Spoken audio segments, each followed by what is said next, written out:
Hello, and welcome to the fifth and can you believe it, final episode as part of season 4 of Raising the Roof. I'm your host, Nick Atkin, and you're tuned into the podcast that brings business leaders and industry experts together to unpick not just the hot topics in housing, but far beyond as well. Today, we are closing out the season in real style. We've got a truly fascinating guest for you, Dr. Rob Archer. We always love a doctor on this podcast, who's a leading performance psychologist at Cognicity. Welcome to Raising the Roof, Rob. Well, it's a pleasure to be here, Nick. Thank you very much for inviting me. Oh, the thanks are all ours. Believe me, Rob. For those of you who don't know Rob, he has worked with everyone from Olympic athletes to Formula One teams, global corporations, and also those high-pressured boardrooms. And you might sort of think, well, what's he all about? What's his mission? Well, basically, his aim and the reason that we were so keen to get him on this podcast is he's all about empowering individuals and organizations to unlock something we've talked about a lot on this podcast, which is resilience, but also to get people to perform at their highest levels. And those listeners who are regular to this podcast will know I love a bit of science. And so Rob uses a real sort of practical application of science through his high performance routines, which I suspect we'll get onto. But that concept's about helping build better daily habits, enabling people to do their best work, but again, really importantly, avoiding burnout. I've looked at it. It's a really simple but really powerful approach. But as Rob has demonstrated through his track record, it makes a massive difference in terms of performance, but also health and resilience. So in this episode, we're going to be diving into what it really takes to create high performance cultures and what other sectors, like my own in housing, but much further, can learn to build stronger but more effective teams. And we're also going to talk about how we keep teams aligned and motivated in a world that just feels like everything's changing quicker and quicker every day. So, Rob, let's get into it. Let's kick off really at the beginning. I always get slightly nervous when we have anybody who's proficient in psychology on this podcast because I always wonder what they're going to reveal about me. But what first got you interested in psychology and particularly the journey then to starting to work with some of the top performers that I mentioned in the intro? Yeah, that's right, Nick. I can read your mind. You So don't want to be in there, Rob. You really don't. I was for the first part of my career, I was a management consultant and a really bad one. In fact, I was with a really senior management consultant yesterday, and he was talking about how in his career he really took to it really well.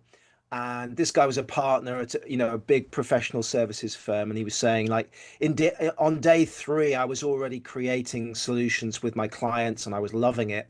I think on day 3 of my consulting career I just about figured out how to log on and where the toilets were, and that was Uh, about it. So I was a really bad management consultant, but the thing is I'm a very driven person.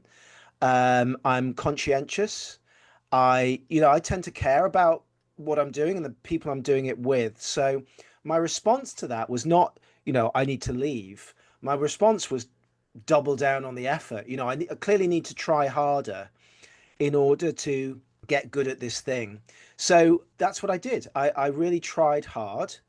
It never really got any better. But as you go on through the years, you realize you're not getting any younger, and yeah. then you're sort of trapped then because you're sort of in this thing. Do I really go back and study like I was in my mid 30s? Is that really what you do? I can't, I didn't have much money either to do that retraining with, and so I was really stuck and I was trapped in this thing I call career paralysis for a long time. And that did affect me mentally.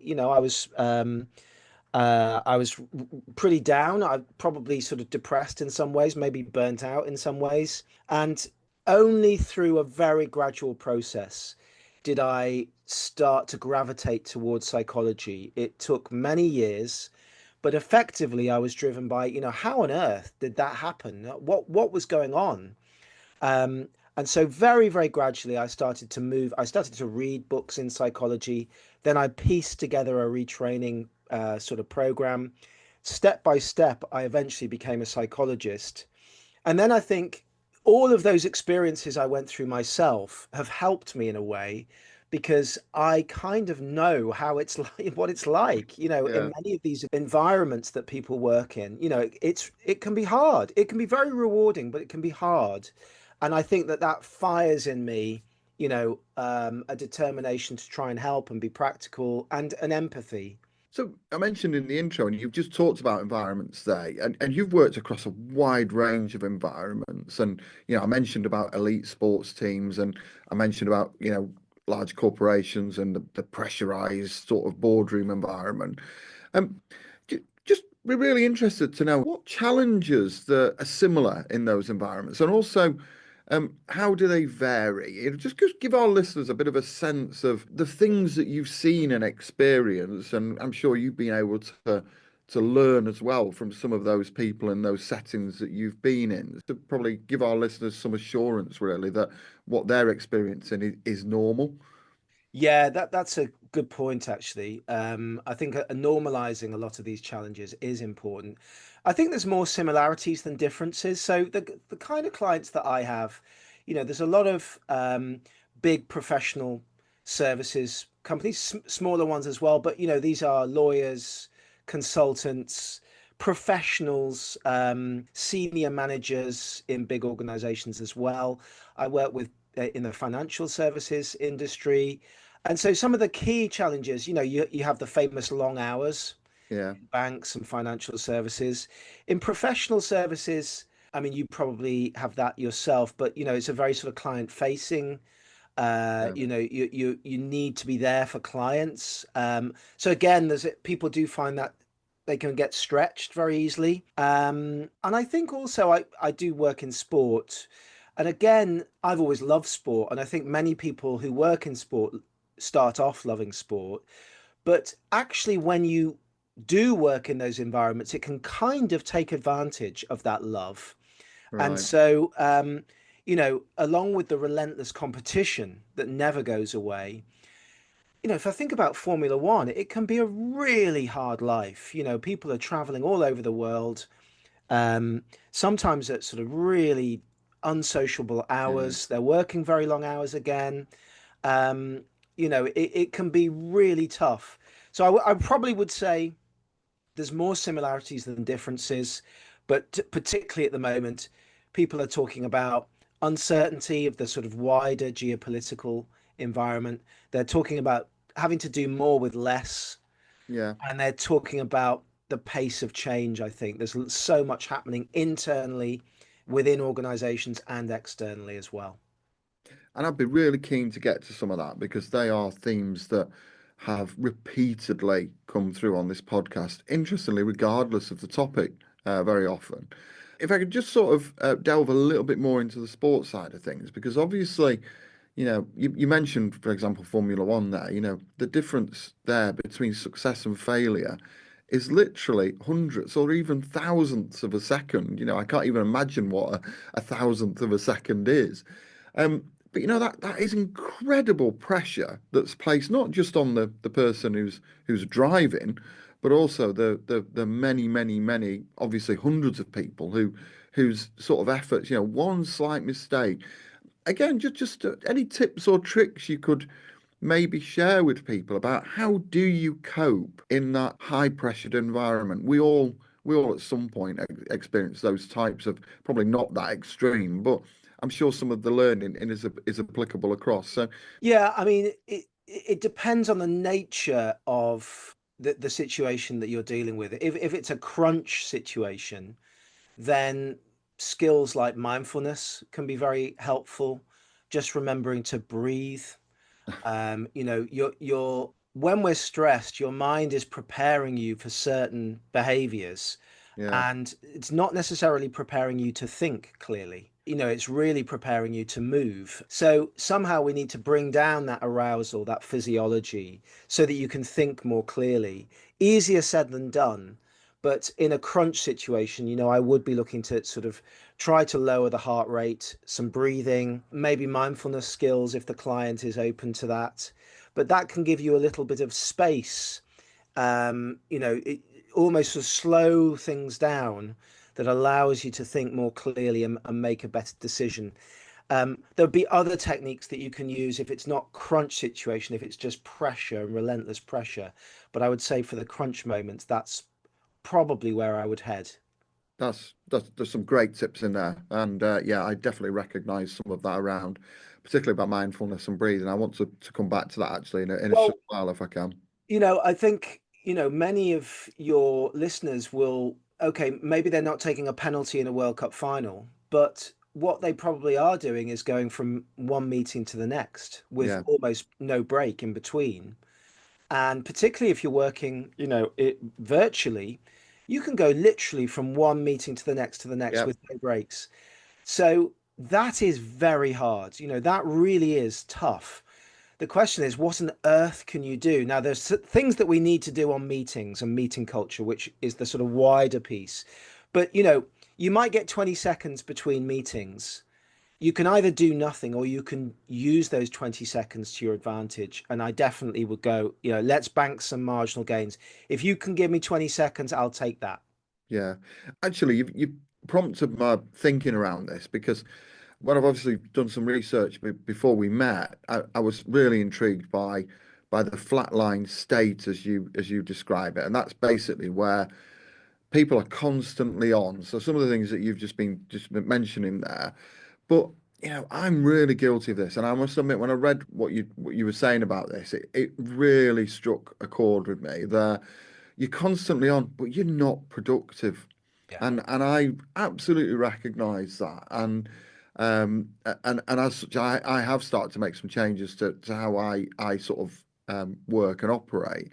But just before, people won't have had the opportunity perhaps to delve as deeply into it as I have. So just for our listeners, can you explain more about what it is, and more importantly, because this is a bit where I think it was really helpful for me, how people recognize when they're in the flatline state.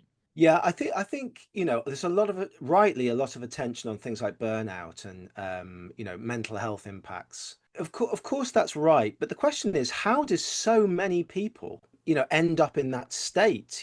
These are bright, conscientious people as well. And my answer to that is that it doesn't happen overnight. You don't burn out overnight. Yeah, What happens is that people's routines get shifted in a particular pattern. And this is what the flat line is. So, as you rightly say, the flat line is characterized really by reactivity. So, I'll give some examples. On the flat line, it's very common that the first thing that you do every day is you just wake up and do something reactive. So, classically, you might immediately check your phone because that's where your alarm is. You immediately go to your work emails, you start reacting there.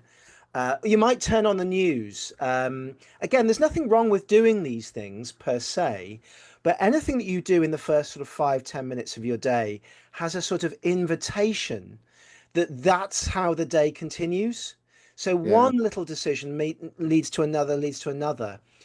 Another sort of symptom of the flat line is people are so busy, they actually get pinned to their desks. You're trying to get the work done, but it does mean that you don't move very much and become sedentary. A good indicator of whether you're officially sedentary, I don't know if you count your steps, but I it's do. less than Yeah, 5,400 steps a day. So if you're under 5,400 steps, you are officially sedentary. And a lot of my clients are below that, and humans just didn't evolve for that. Other symptoms of the flat line, yes, you are busy, but as you said, you're not that effective. yeah. You're actually pulled in many different directions. You're not really sure what the priority is. And so you're actually quite distractible. A lot of my clients find it hard to focus. I mean, frankly, so do I sometimes. And then I think that, there's a couple more. I would say in the winter months, not seeing that much daylight. Yeah, So you unless you push yourself outside in the day, you get up in the dark, you go home in the dark, you don't see yeah, daylight. Again, it's a very anti-human way of working. And the big one is, I would say, feeling guilty about taking breaks. Like an athlete will see recovery as part of the job because without recovery, I don't perform. I Yeah. would say for you, me, many of your listeners, it's like the opposite. It's like I'll recover if I have time. I'll recover once this project is over. And there's a real sense that it's optional. And often that what comes with that is it people feel guilty about taking breaks. There's lots more I could add, but that's how the flat line kind of works, reacting all day, fall into bed and hope that you sleep. And I guess from what you were saying before, I think you gave a bit of a sort of precursor to this, but the increased amount of online meetings is it fair to say it's exacerbating that problem because people aren't we used to walk between even if it was just between meeting rooms or in my case between where our hubs are based. But one of my biggest pet hates is being on online meetings when I know people aren't engaged in the meeting. They're Oh, distracted by other things and doing other stuff, that's and right.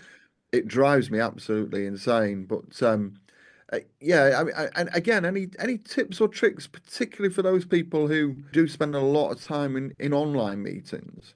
I'm sorry, what did you say? In No, ter- I'm just joking. Um, uh, Hey, I do the jokes. I do the yeah, I'm jokes on so this, sorry. Rob. I couldn't resist that one, but I think you've Oh, nailed it there. Like a lot of this stems from undisciplined meeting culture, and you'll know this yourself. It's the days I dread the most are where it's back-to-back yeah, meetings, and I know I'm going to be generating quite a few actions from those meetings. When yeah, do I do that? Like, yeah. do I start work at 5 p.m.? And so these are quite demoralizing sort of ways to structure your routine. And the other thing is with virtual meetings that, as you say, there's very little time in between. Yeah, A lot of my clients would say, I don't have time to go to the loo. yeah, So yeah, that is not a human way of working. And I would also add, a lot of the sort of psychologically good stuff in meetings where we're face to face, we get to shake somebody's hand, yeah. pass me the biscuits, that kind of thing, has been stripped out. We're having to work psychologically a lot harder. We don't have that body language. We don't have that sort of extra human touch. It's not a recipe for humans to thrive. And I think that the issue you mentioned at the end, in order to cope with that, many of us are trying to multitask within meetings. Well, what Right. does that do to the quality of the meetings? It destroys the quality. You have Yeah. to make the meetings longer. And, we're just compounding, exacerbating the whole issue. Well, you actually this links really neatly to an issue we picked up in our last episode with David Smalley, and there we were talking about exactly this topic of the benefits of remote and hybrid working, but also the issues and risks around burnout and the things you were talking about there, Rob, in terms of when work stress can just lead to that mental exhaustion.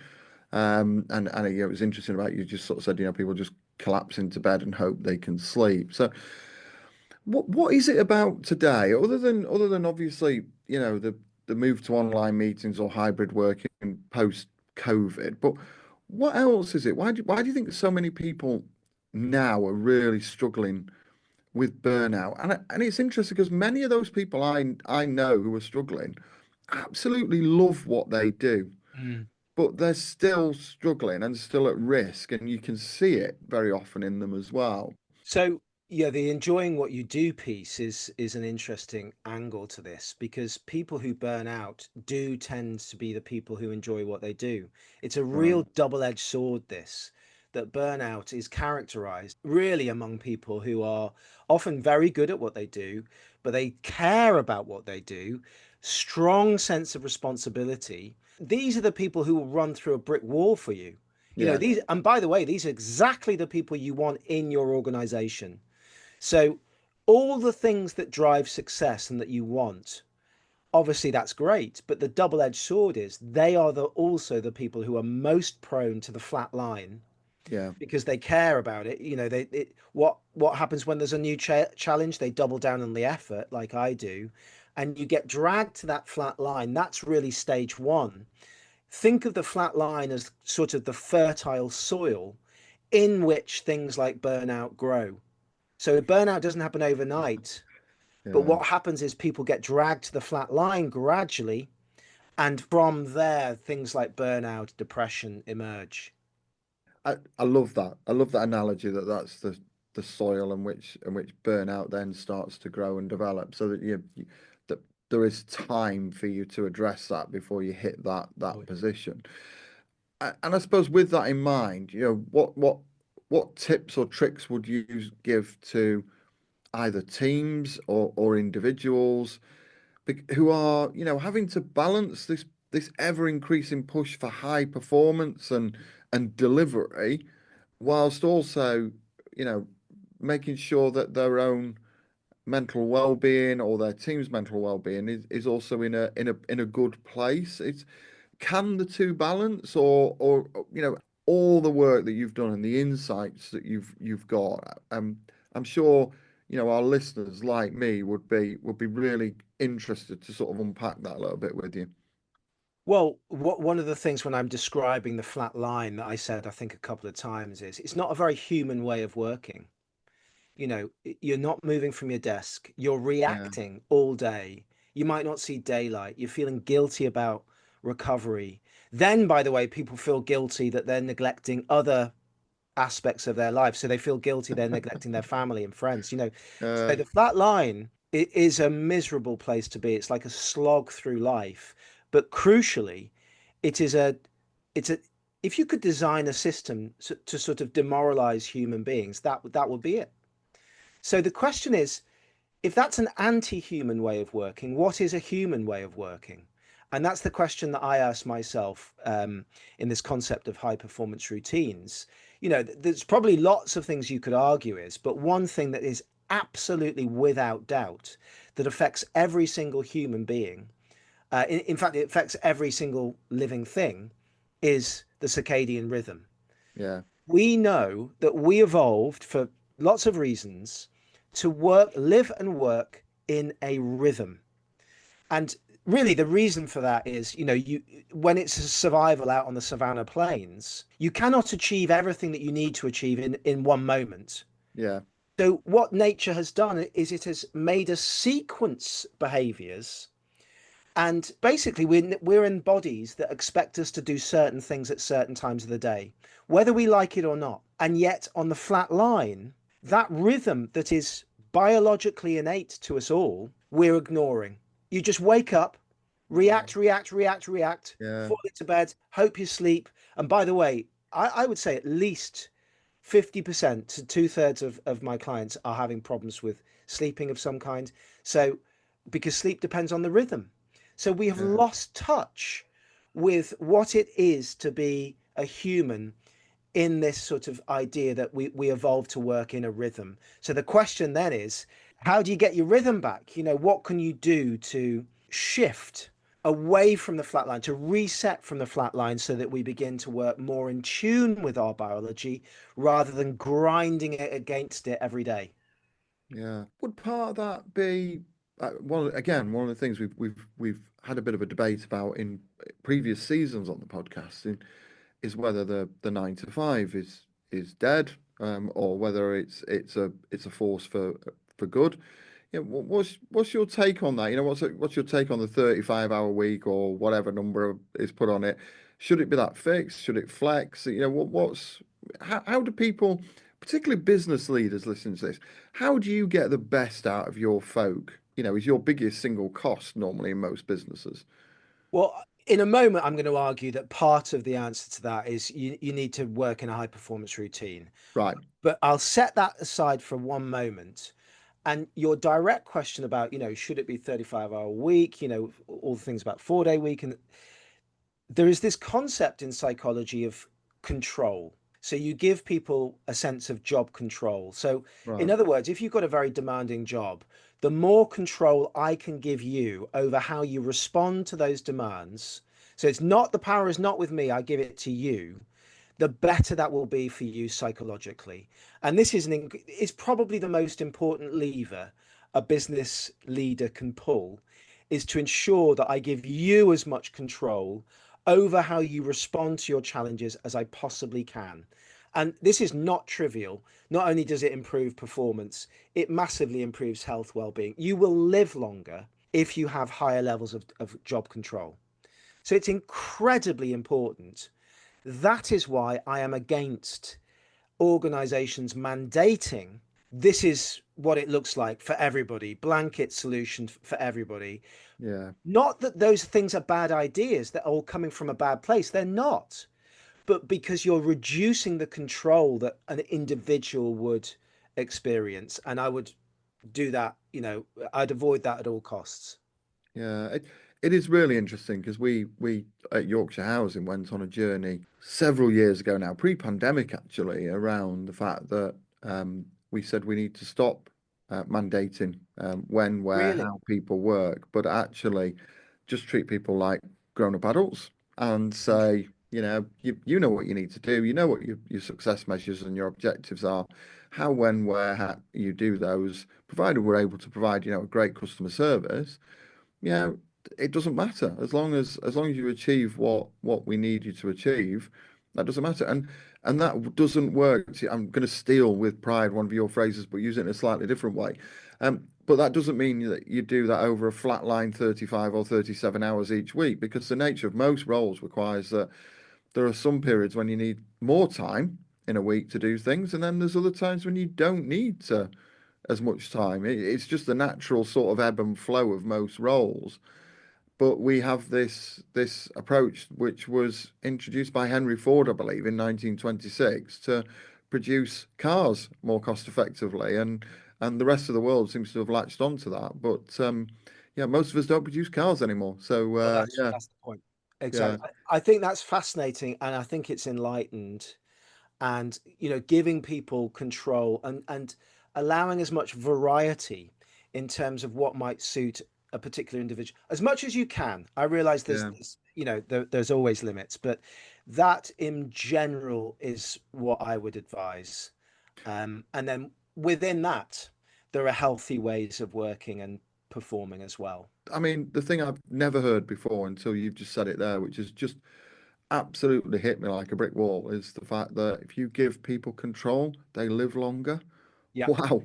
That as a responsibility as an employer, that's huge. That's one that I'll still be mulling over as I'm asking my next question, which we did touch on this in terms of talking about high performance routines, and you said you wanted to come back to that. So, um, first of all, what inspired you to develop this framework? Because there are lots of other psychology theories and frameworks that are out there, but so what sort of led your thinking really to come up with something that is quite different? And actually, what was the process that you went through to actually bring that together?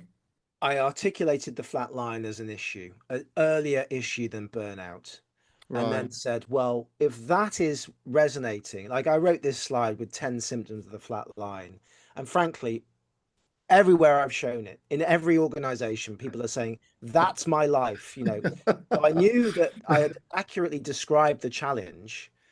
Then the question is, okay, if we're all agreed on what the challenge is, how do you create a solution? And I realized it had to involve something that affects all humans. It can't just be a subset. That got me to the circadian science idea. That affects everybody pretty equally. We evolved to live and work in a rhythm, and we've lost touch with the rhythm. But actually, the second foundation of high performance routines was my work in sport. So one of the things that I did, I supported an Olympic weightlifting team. Now, Oh, wow. yeah, do you lift weights at all, Nick? Are you a weights I fan? used to. My personal trainer was brutal. So yeah, but this body is not made for lifting weights. I do run, but it's not made for running either. But yeah, I do try to run. But yeah, I have done a little bit of it, and yeah, stood next to people who are much better at it than I am. Well, that was me. That was me. I stood Yeah, next to, these incredible men and women who can lift weights yeah. that's just ridiculous. And, of course, I just said, how do you lift weights like that? It's just, and among many of the excellent responses was, well, you can't just get out of bed and start lifting these Yeah. kind of weights. You got to mentally prepare for that. And then also, you can't lift weights like this if your mind is distracted elsewhere. You've got to be fully focused on the Yeah. lift. And then also, you can't just lift weights all day. You have to eventually, you do your training session, and then you have a cut off, and then you transition into home life, you recover, and then you repeat, and then the next day you increase the weight, and that's how you do it. Yeah. Marginal gains sometimes, It's presumably. marginal gains, very much so. In elite sport, it's always Yeah. marginal gains. But I like that metaphor for all of us, because if people are busy, big changes are hard. Yeah. So that got me thinking that in elite sport, in fact, all elite performers go through specific stages. There's always a mental preparation routine. There's always a bit in the match where they're fully focused. That it's about intensity. Intensity usually wins. They always have a warm down routine, and they always recover. Now, Right. we kind of take it for granted that that's what athletes do, but there's a huge amount of evidence that actually we would all benefit spending at least some of our days in each of those four stages. And furthermore, each of those four stages has their own benefits that's going to, not just in health and well-being, but also in terms of performance. Yeah. I can absolutely see how that works in elite sport, but again, for the benefits of our listeners who might not have looked into this to the same degree that I have, yeah, what does that look like in real life, if you want to call it Yeah. that? Great question. Let me take preparation. So, do you remember we said on the flat line, you wake up, the first thing you Yeah. do is check your emails. Yeah. I thought you had a camera in my bedroom for a moment there, Rob. Yeah, exactly. Yeah.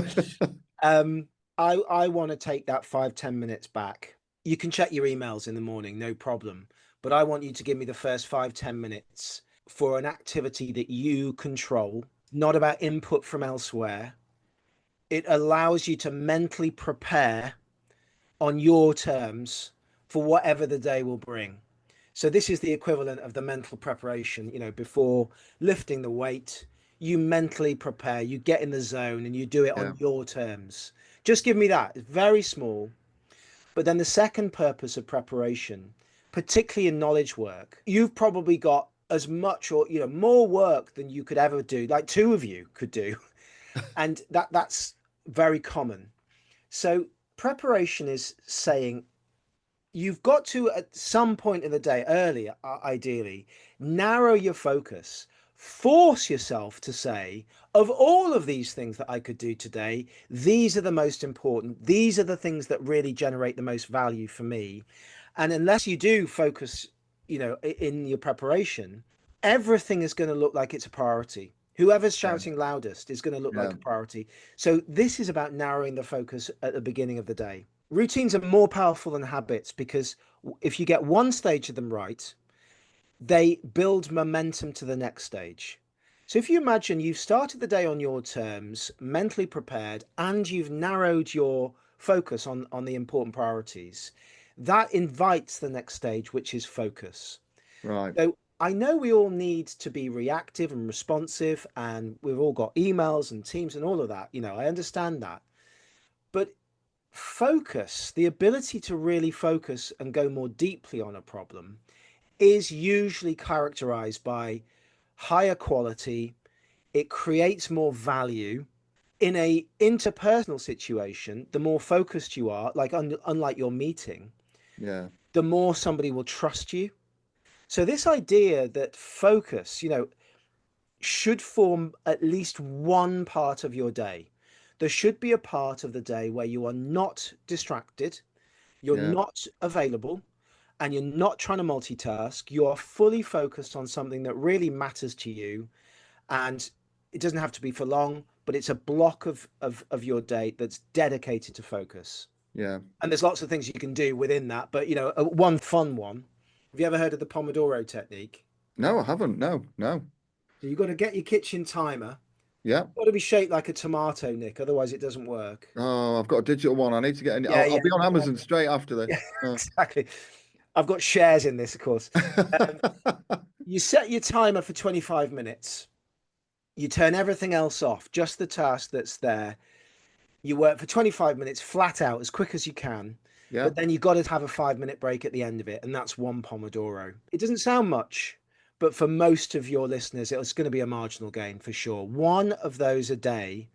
They're very good for boring things. They're pretty good for big complex things as well. So just one a day, Yeah. not right. Okay, yeah, okay. I can definitely sign up to that. I will give you my absolute guarantee now. Yeah, I'm trying to write a book actually in one Pomodoro a day. I'm Oh hoping. wow, Warm down. So one of the things that we know protects focus is if you're working to a deadline.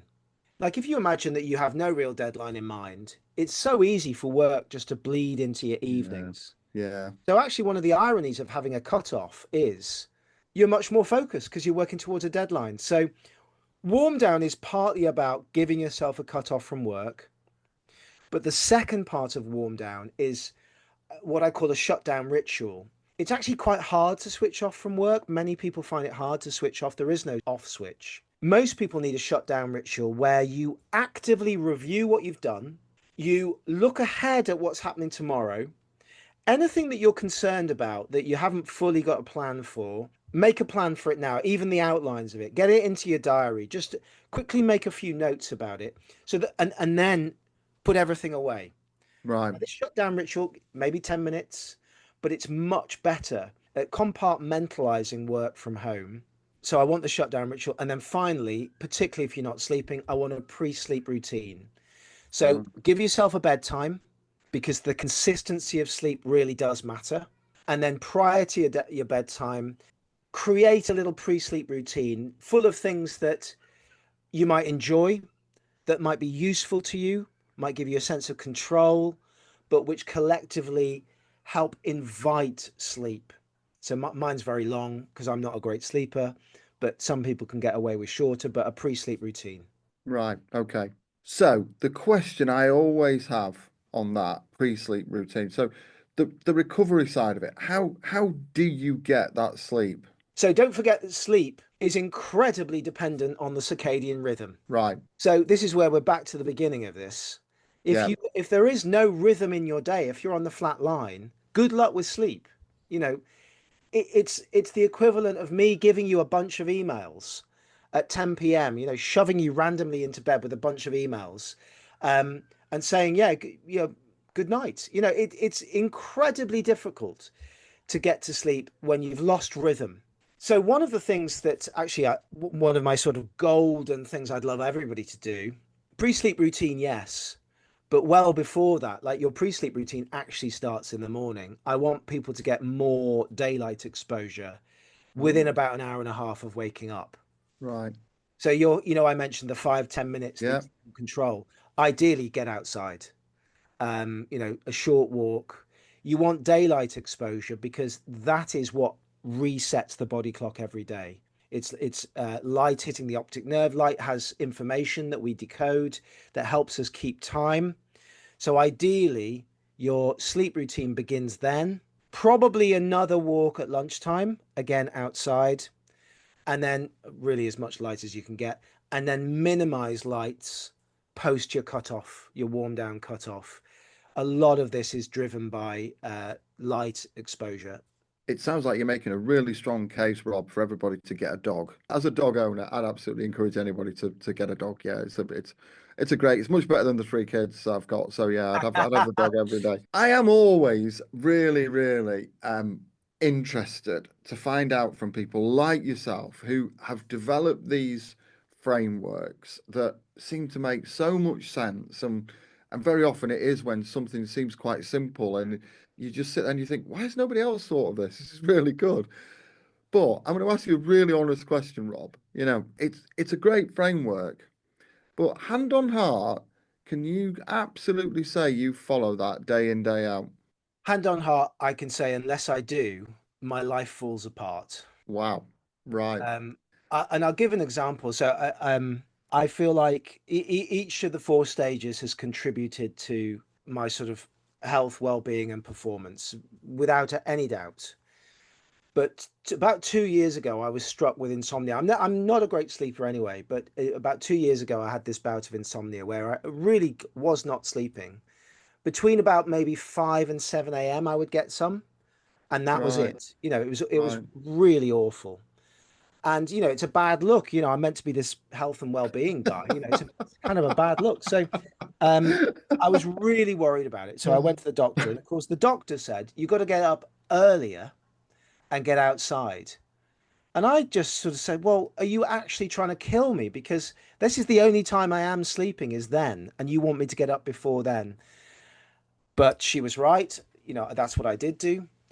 I got up, I got outside. I actually switched. I'm a runner like you. I switched it to first thing in the morning, get the daylight exposure, a bit more careful about light exposure post my cutoff. Lo and behold, that's what fixed the sleep. And that's only one example of how I really do try. I have to treat sleep very seriously, but even just things like my career, getting the most out of my career, learning to focus has been the single biggest thing. I think the single biggest skill is that I've treated the issue of focus seriously, and I Yeah. do try to minimize distractions at least once a day. Right. Okay. So I'm conscious time's against us. So just to briefly recap, can you give us just a few quick, what might be quite small but high impact changes that our listeners can make to their routines starting tomorrow? Yeah. First thing, the first thing that you do is in your control. Ideally, also you narrow your focus, force yourself to identify your priorities. And I'm going to sneak in the third one is the walk outside. I want a Right. 15-minute walk outside every day, no, without exception. Right. Okay. On Great. focus, I want you to time block one Pomodoro a day at a time when you're fresh in a place where you naturally are able to focus. Right. On warm down, I want you to develop a cutoff from work, a shutdown ritual, and a pre-sleep routine where you lower the lights. So do something Oh, before you go to bed. You lower the lights. Um, that's going to help with melatonin production. And then on recovery, I like to think of recovery in different ways. So you can think of the three M's of recovery: micro recoveries, where you build in, this is the bit between meetings, like little tiny pockets of yeah. recovery. You just build them in. An example, a 12-minute walk at lunchtime in one study led to a 12% improvement in performance that afternoon. So micro, then maintenance. So maintenance recovery is getting to the gym. It's walking your dog. It's, in my case, picking up my kids on Fridays. Stuff Yeah. that you do. It's not glamorous, but it's about maintaining something important like health, well-being, relationships. And then the macro recovery, I want you to have a holiday booked. I want you to have something to look forward to. Um, those are my top tips in each of the four stages. They're crackers. Absolutely great. A cracking tip. So, Rob, thanks for that. I'm sure there's some key takeaways there for a number of our listeners, but also interestingly for me. I've been scribbling Okay. down as you've been talking there. We've reached the part of the podcast where we offer you as our guest the opportunity to turn the tables, and we call it flip the mic. Yeah. So it's your opportunity, Rob. Great. Ask me anything you want. A couple of questions, and I promise to try and do my best. Awesome. I'm looking forward to this. So, first question, would you say, I've described these four stages in a high performance routine. What would you say are the key elements of your own high performance routine? Oh, right. So I think it's fair to say it has changed, and interestingly, it's changed from when I first started to do some research around you before we even invited you on. So I've got you to thank for some of this. So the bit where I was probably a long way from where I needed to be was the preparation side. So I get up early. I get up at 5. So when you were just going to sleep, when you had insomnia, I was getting up. Um, but I used to go straight downstairs into the office and get cracking. Now I go downstairs. I enjoy coffee. It's my thing, and so I have a coffee machine, and I go through the ritual of making myself a really nice coffee. I don't look at my phone. I don't do anything else. That is my time. And the coffee machine I've moved to be by our back kitchen window, which Ah, has lots of natural light coming into it. So I stand doing something I love, making something I thoroughly enjoy, whilst looking out into the garden. Sometimes it's raining, but it doesn't matter. It's natural light, and that has really helped me. The other thing that I do is then I work for a couple of hours, and then at about seven, half seven, 3 mornings a week, where possible, not always possible, I'll go for a 5 mile run. And that's my way again of disconnecting.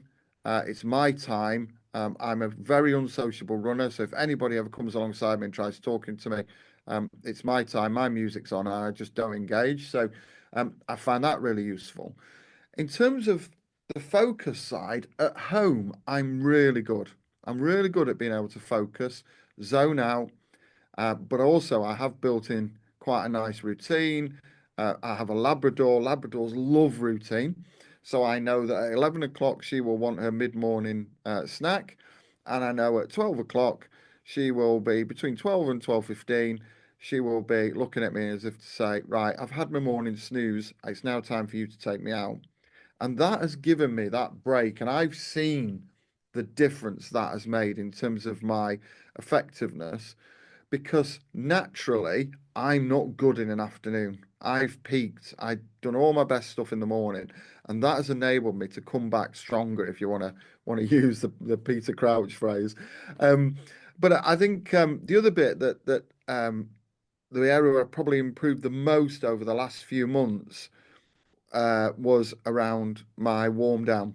So I now have a really clear process. Particularly, it's a lot easier when you're working in the office because I have about an hour and 20 minutes journey.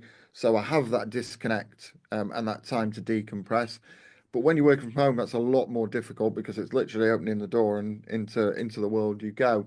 So I do have a process where I will, if you want, dial down the intensity of activities to enable me to basically be calmer and a lot more sort of clearer about then going into home life. And also, I think the other thing I do is I have stopped multitasking. My wife's still really good at it, so she can watch something on Netflix, and she's still able to follow what's happening whilst being on a phone. I can't, so I now just focus on being present, as I call it. The bit where I think I still struggle is recovery. I like the idea about turning the lights down, but I have a bad habit of sometimes of falling asleep around nine, half nine. Lit power nap, maybe 10, 15 minutes, and I'll wake up. But then that's done the damage, and I think it's around problem. I need to improve my recovery process because that's probably the bit where I could still make quite a lot of inroads. well, the idea of this framework is that you identify, actually, I'm doing these things really well, and so much of what you're saying there, you're working with your biology. It really sounds like a really high performance routine. And then the idea is, and maybe there's this one area I could still tweak. Yeah, And in your case, maybe that's your area. yeah. Right. My second question, well, we kind of done it, I guess. Which of the four areas do you feel you need to improve? Is that recovery then? Oh, I'd say recovery, yes, and it's the same with running. I don't stretch before I start. I don't stretch after I finish, and I just generally tend to come home, jump in the shower, and then pile on to whatever else it is we're doing, either work or home life.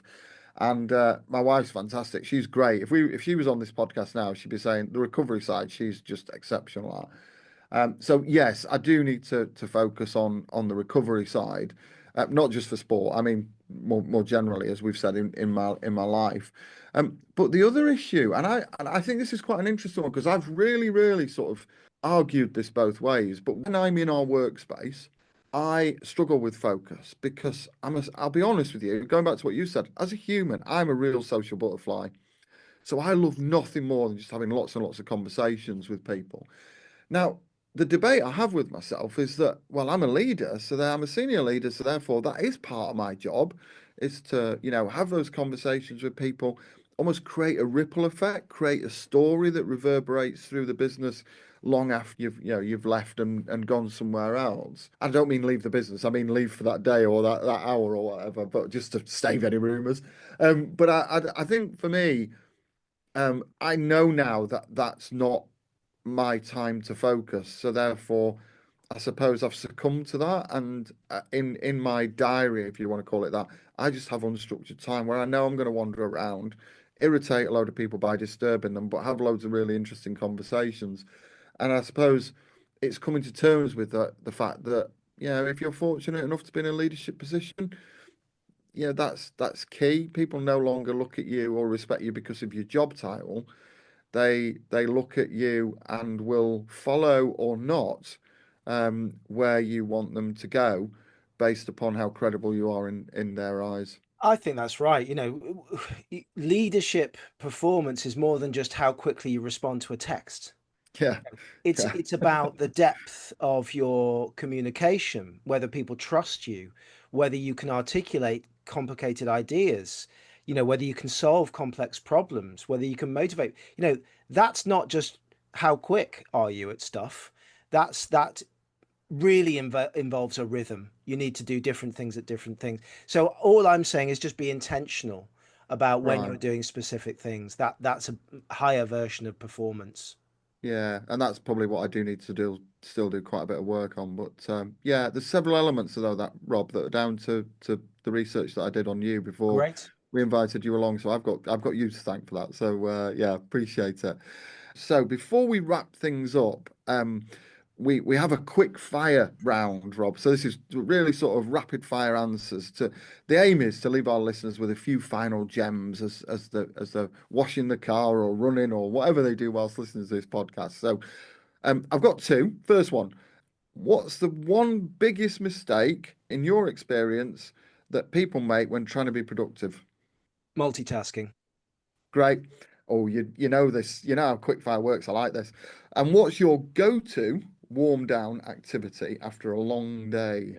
You spoke too soon because this one's a longer one. So, because I'm not great at sleeping, I have a very specific warm down pre-sleep routine. I read my kids a story.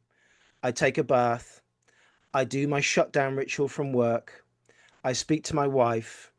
I go to bed, journal, then read a book, Oh, then listen to a podcast. Lights out. fantastic. Well, great way to bring things to a close because I am gutted that it's time to close the door on not just this episode, but for the whole of season 4.